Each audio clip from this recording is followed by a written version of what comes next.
Thank you, Minister Jaishankar, for speaking to ANI on the G20 issue. I'll begin with asking you about, the G20 having this 20 largest economies. And so will the New Delhi meeting reposition finance infrastructure frameworks to stimulate global growth, or like in the past, is it going to be for the growth of just a few? Well, first of all, Smita, good to talk to you. And as you can see, this is like the home stretch. Everything is getting ready. The negotiators are negotiating. The people who are trying to get the arrangements done are working at it. So it's really at this moment very, very focused time for us. But still, I think it's important people have a sense of what is going on. My reading right now of the G20 is that there are a whole lot of issues. Some are longer term structural, meaning that they've been discussed before, including at earlier G20s. Some are more emergent. They are issues of the last year, maybe the last 2-3 years, which have again come to head, whose stress impact on countries is very high. So you're going to get really a mix of issues that the world is looking at. And a lot of this, the burden is on the global south, on developing countries. One very important message for us is focus on the global south. But there is a larger context. The context is of a very turbulent global environment. The impact of the COVID, impact of the Ukraine conflict, issues like debt, which have carried on for some time, and by the way, climate disruptions, which are today affecting the economy as well.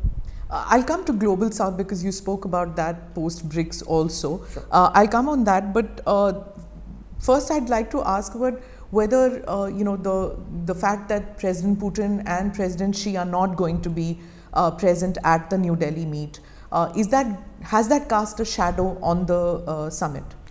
Not really. I mean, look, I think at different points of time in G20, there have been some presidents or prime ministers who, for whatever reason, have chosen not to come themselves.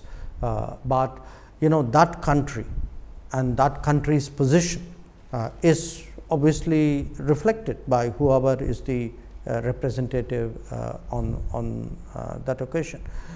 So you had some occasions where you had a president or two, sometimes three, who have not themselves come. But I do think my sense from talking to the ministers certainly, and I know the Sherpas are in touch with each other. They are right now trying to hammer out the final document. I think everybody is coming with a great deal of seriousness. I mean, will it have an impact on the outcome of the meet? I would put it this way, that the issues are there. These are not issues that are this morning being taken up.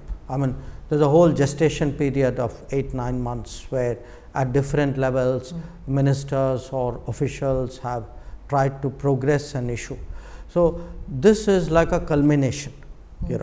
These are really about 16-18 processes which are all coming together to be stitched up together to produce a summit. So outcome. Russia and China are not really miffed with India, and is that the reason? No. I don't think it has anything to do with India. I mean, I think whatever decision they make, I mean, they would know best, but I would not at all see it the way you would suggest. And it's not going to have an impact on the declaration itself is a complicated procedure to arrive at a consensus to have a declaration. So are we moving towards it? Are the countries moving towards that? Well, we are negotiating right now. As I said, the negotiation is not the clock did not start ticking yesterday. The clock has been ticking for some time. So typically what happens is there's a ministerial meeting. Then the ministerial meeting produces outcomes. I'll give you an example. Okay. I chaired the development ministers meeting. Okay. So when we did the development ministers meeting, there was an agreed, all 20 countries agreed that there should be an action plan to speed up the sustainable development goals achievement. All 20 countries agreed that we should have high principles for environmentally friendly lifestyle. So now if these have been already approved, either they get attached or some part of it in some summary form comes into the document. So everyone, the labor, the education, the finance is a very, very important track. Correct. That's a very crucial track, because in a way that's where the whole thing began, the G20 exercise began. So every track feeds in outcomes. These are, some of them have multiple meetings like finance, some of them have a single meeting. So these outcomes are melded together and they produce a composite document. In addition, there are things which may be discussed among the Sherpas, or the leaders may also discuss some things among themselves. These meetings have been going on since the beginning of this year. Right. But is there a consensus building, and what will India see as the host? What will India see as a win-win situation? Well, I don't think it's just a matter of India seeing something. Today, the expectations of the world are very high in terms of what the G20 is able to produce, and produce in terms of meeting the challenges of the world. So if you were to go to Africa, you go to Latin America, go to parts of Asia, go to the Caribbean, go to the Pacific, everybody is today saying, okay, I have a certain set of issues. I have a debt problem, I have a trade problem, I have a health access problem, I have a green development resourcing problem. So what will the G20 do for me? So the world is waiting. So the world is waiting, or today I see it more for India as a responsibility, that we have the responsibility today in a very difficult world. It is difficult in terms of the COVID impact, difficult in terms of the conflict impact, in terms of the climate impact, in terms of debt. That's one part of it. But it's also difficult politically. There is a very sharp north-south divide. There's an even sharper east-west polarization. So how do you bring people together? How do you find common ground? How do you make everybody understand that we all have a bigger responsibility? And therefore, please, can we kind of get our act together here and do what is right by the world? As a former diplomat and now as an external affairs minister, I guess that's right up your alley to find common ground. Well, everybody has worked and is working on it. There's a, every minister, we have about 15 ministerial tracks. Every minister has put in their best. The Sherpa and his team have worked and are working very hard. So it's a collective effort. Sure. Right. You've just come back from BRICS. Yeah. You're heading for the ASEAN Summit, East Asia this Summit. Evening. Yeah. So that's the East Asia Summit, and then is the G20. It's a packed schedule. You spoke about Global South. You spoke about the divide between the East and West, between the North and South, and trying to find common ground. Do these countries see India as a voice? You said represent the Global South. Do these countries who are participating in these fora, do they see India as a credible voice within the fora? The Global South countries? Yes. I would certainly hope so, for this reason. There have been G20 summits before. No other G20 presidency made an effort to get together the developing countries who are not on the table and say, please come sit with us, tell us what are your concerns, and we will distill those concerns and place it before the G20. That's a very unique exercise. Nobody has done it before. So if we have taken the trouble, and we meaning here Prime Minister Modi himself, if 125 countries have been consulted, feel today, yes, what we told India has promised us that they will put that issue on the table. I think they have a lot of expectation of India.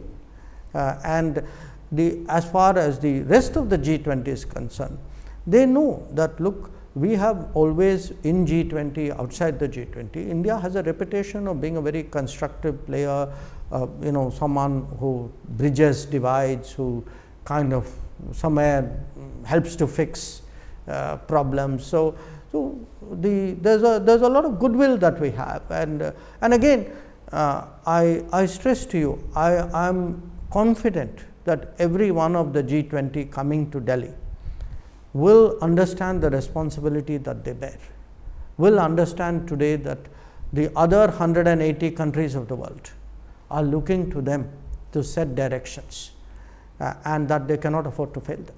Do these countries at any point of time feel that India has shifted its position, is leaning more towards the US than it used to? I know I sound like a dinosaur, but let me hark back on the non-aligned movement period, when we were considered absolutely, not leaning, and if at all leaning, then more towards the Soviet bloc, the former Soviet bloc. Do they see us leaning more towards the US now? No, I hate to confirm to you that you are being old-fashioned here. That it's really, I think, a very anachronistic way of looking at the world today. I think a lot of countries identify with India as a developing country. A lot of countries identify with India as a democracy. Many identify with India saying, okay, it's a pluralistic country, we see many institutional, cultural similarities. So different people in the world identify with us. But do understand this point, G20 is not the arena for power politics. I accept, I am very, very conscious that diplomacy and international relations is a very competitive exercise. But even in diplomacy, there are occasions when you are competitive, there are occasions when you are cooperative. G20 is very much a collaborative forum. It is even countries who differ profoundly on many other issues, but their history, if you look at it in G20, is to find something which brings them together. So we are trying to develop an agenda that if you look at resources for green development, for example, if you look at dealing with sustainable growth, if you are looking at plastics, if you are looking at biofuels, if you are looking at educational access, at nutrition, these should not be, and I don't think these are political issues. So what India's strategic calculations and adjustments may be, I think, is a different subject.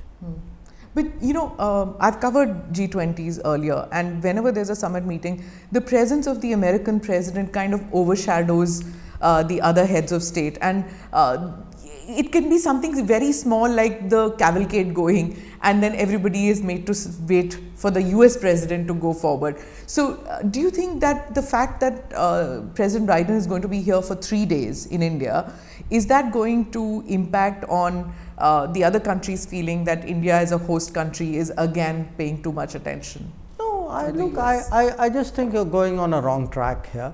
I think you will see that everybody will come in smoothly, nobody will have to wait for anybody else, for us the G20 is a collective exercise, we will deal with it in that collective side. It's not just the bandobast I'm talking about. We are India, we are India, we know how to handle the world. Right. And believe me, especially in the last 10 years, we have shown how we can handle the world. I will also ask you whether, we were talking about the declaration, and the Russian foreign minister was pretty belligerent, saying that they wanted their view on the Ukraine crisis to be included in the declaration. Don't you see that muscle flexing has begun even before the summit? That may be the way you would characterize it. I mean, for me, anybody would try to put across their national position, try to maximize their negotiating position, if you would. I think you should wait and see what actually happens in the negotiation, not prejudge it purely in terms of what may be said on one occasion and what may be the media interpretation of what was said on one occasion. President Biden's visit, on the bilateral level, what is going to be on the table, if you could tell us, because there's talk about nuclear reactors, visa issues coming up. What could be on the agenda? Well, we've had a very strong state visit by the Prime Minister to the United States, strong in terms of the outcomes and the results of that visit. So my understanding is right now both systems, the Indian system and the American system, is busy working that through and trying to implement a lot of what was agreed to in June this year. So I think this would give an occasion for the leaders to take stock. Post-COVID and post-Ukraine conflict, foreign policy analysts feel that there's this arc of cooperation and arc of alliance between Russia and China, and that influences most forums. Whether it was at the BRICS, you heard about de-dollarization and stuff like that coming out. And do you think that that will cast a shadow on all these international meets? No, I think often arguments can be overstated, sometimes deliberately so, for a purpose. Okay. Since you refer to BRICS, let me give you the example of BRICS. We had the 5 BRICS members, a perfectly congenial, obviously a very detailed exchange about what, how to take BRICS forward, of which membership expansion was one. And even when you speak about currency, frankly, a lot of the focus was really about how to use our national currencies, which many of us want to do and are capable of doing today. We may not have been in that situation, a decade ago. So I would say, do not see the world very starkly in terms of black and white and this camp and that camp. I'm not saying that countries don't have their partialities and their relationships. They do. But I think the world is a much more nuanced place. It's much more multipolar. There are many more variables.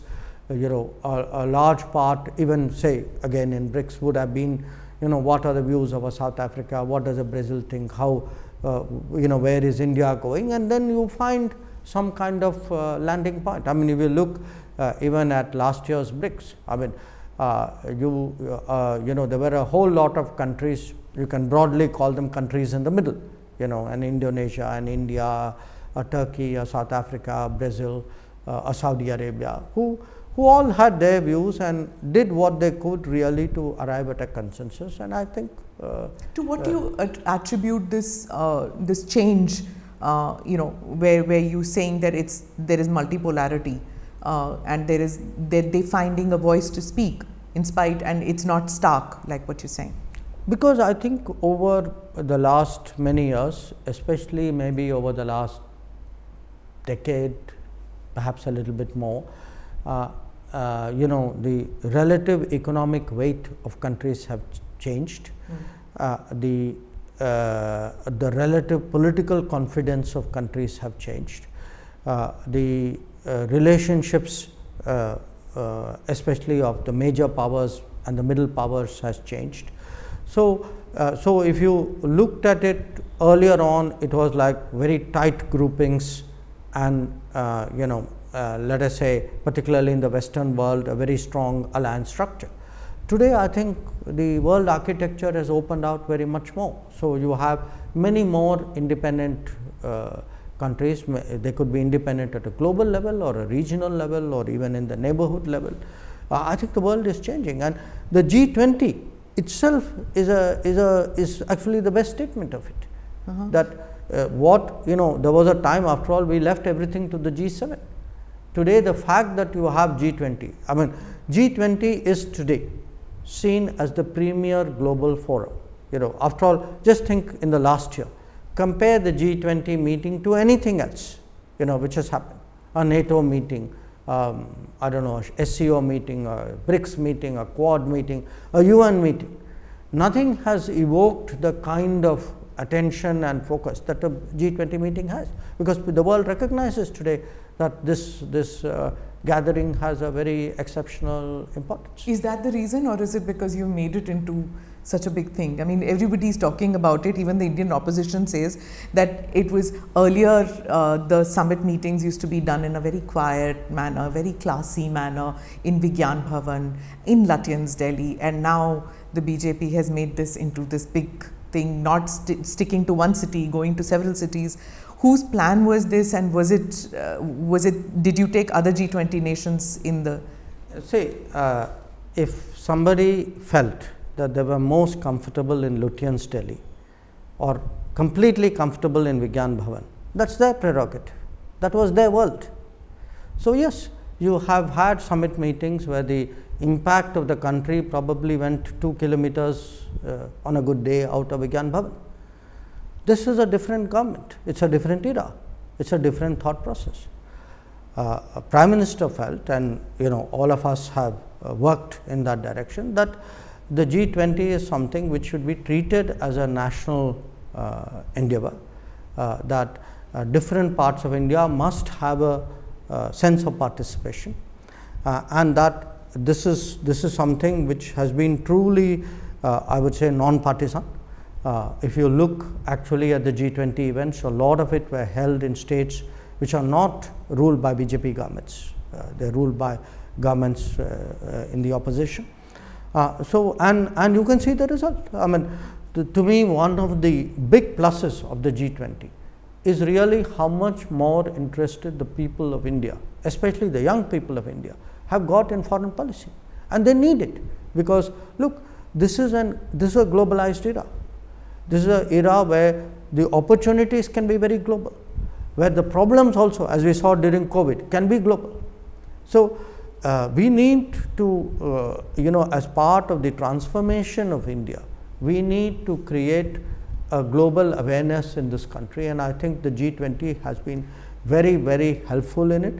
And for those who feel that we should be stuck in 1983, I mean, please, you are welcome to be stuck in 1983. I'm sorry, the country has moved on. We are in 2023.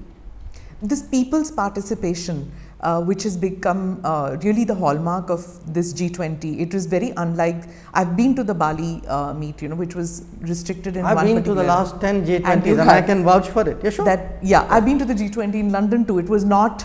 It wasn't everywhere. I didn't do that. That was the one President Obama was there, right. So anyway, to get back to this, it's become a people's movement, and that's also the hallmark of the foreign policy initiatives that your government has taken, is taking it out of the corridors of Ministry of External Affairs to the people, demystifying foreign policy to a large extent.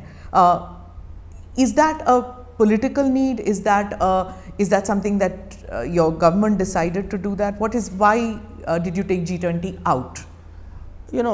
Two reasons. One, I think it's fundamentally a mindset. It's a mindset of the Prime Minister, it's a mindset of the BJP, it's a mindset of the government. And the mindset is a more democratic mindset, a mindset where you feel it should not be a small clique in one city which controls everything, so it is by me, for me, about me, which we felt was the way it has happened in the past. So, and in that sense, the whole idea is to democratize the G20, to make it much more participative, to give different cities, different states, different professions and generations a sense of participation and ownership. So one part of, and this is not restricted to the G20. It is a larger mindset. I mean, it could be in terms of today how you elect or select your political leaders. It could be about how economic benefits and social benefits are given. It could be about educational access, health access. I think the country in the last 10 years has become much more democratized.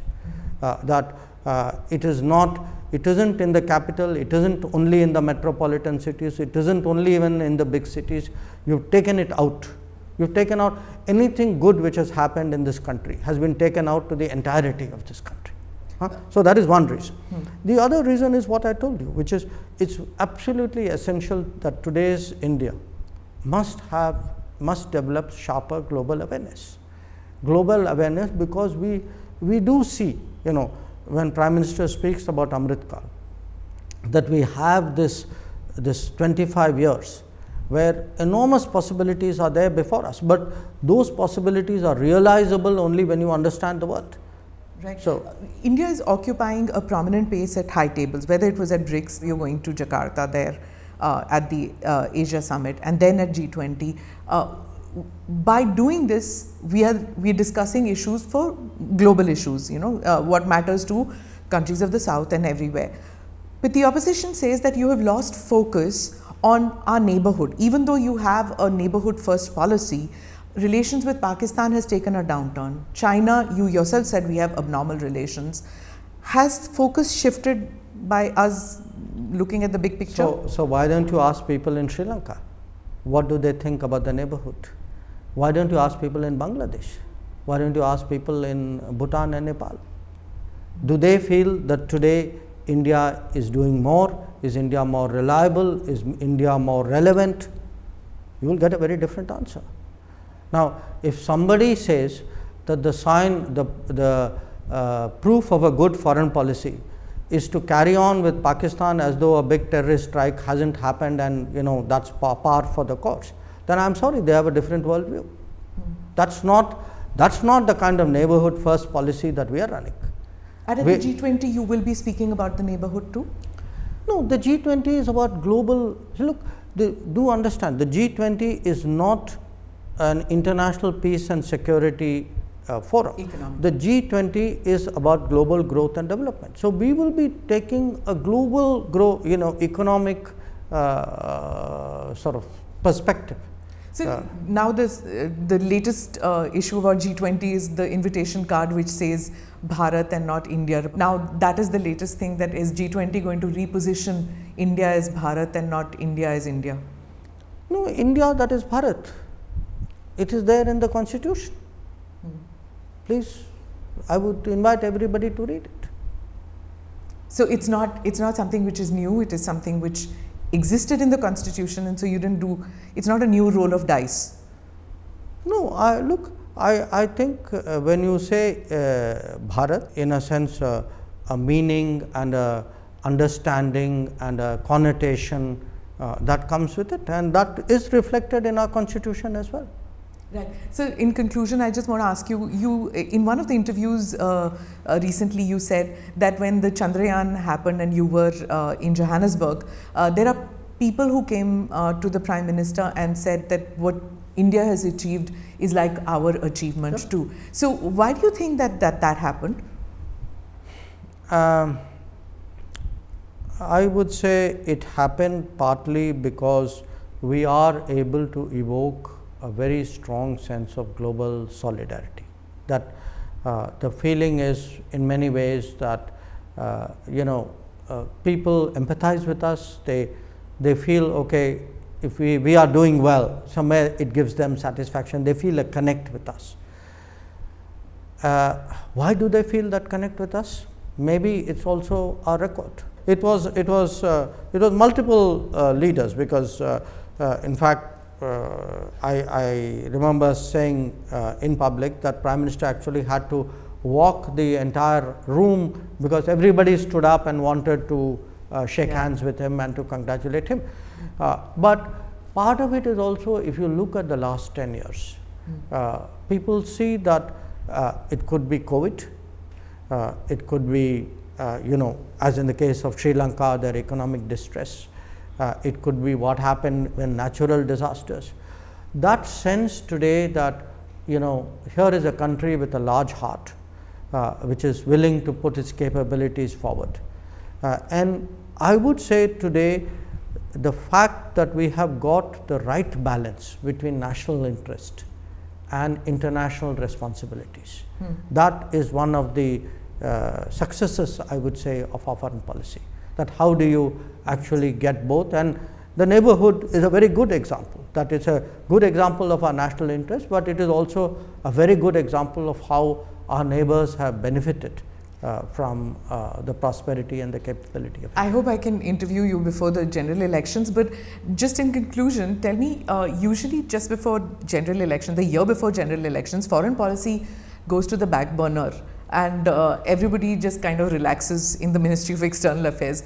But you are hosting the G20, you're going for the East Asia Summit, you've just done BRICS. The Prime Minister doesn't seem to be putting foreign policy on the back burner, and even a US presidential visit before their election, that itself is something which is not, we've not seen that before. Usually they just it becomes domestic issues always, isn't it? So that's the point I've been trying to get across to you. It's a different world, it's a different India, it's a different Prime Minister, it's a different government. And that's why you have all that you say you haven't seen in the past. Right. Thank you so much, sir, for your time, and wishing you all the best for the G20. Thank you. Pleasure as always.